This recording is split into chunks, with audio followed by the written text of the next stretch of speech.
that the most important one though is sort of like just like sort of getting over, isn't there that thing that's like imposter syndrome or whatever, where you feel like you're like not supposed to be where you are kind of thing? Yeah. I sort of get that sometimes, and I think that having to sort of find the confidence to be like, okay, that idea that I think will be really, really cool, but I'm like kind of embarrassed to suggest or kind of like nervous to do, or, you know, like, will I be able to pull it off or whatever?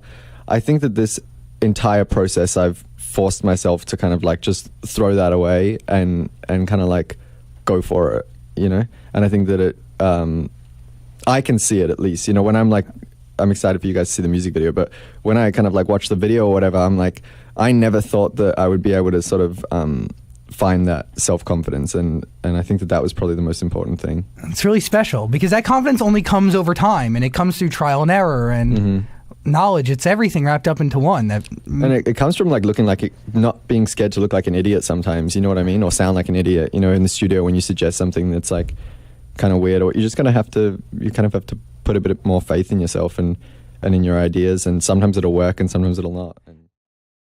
People look at you and imagine that it's all come easy to you. What hasn't? I mean, it's hard to say because I've sort of lost perspective on it because I enjoy it all so much. You know, my dad always said to me, if you love what you do, you won't work a day in your life. And so I don't feel like I have worked a day in my life. So in a sense, everything has come easy to me.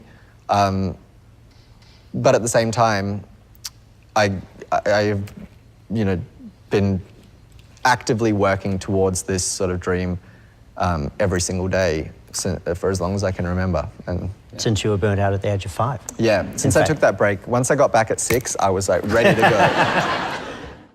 It's kind of that moment where you realize as a kid that even your parents are still figuring things out, you know what I mean? Like, I'll look at Nicole and I'm watching her on set, and she's doing it slightly differently every take, and things like that I'm just watching and I'm like, wow, this person is just a talented person who cares so much about her craft and who's become a master of it because of that exact reason. And so it just motivates me to want to do as much of it as I possibly can, and to never lose that that desire to do better, you know?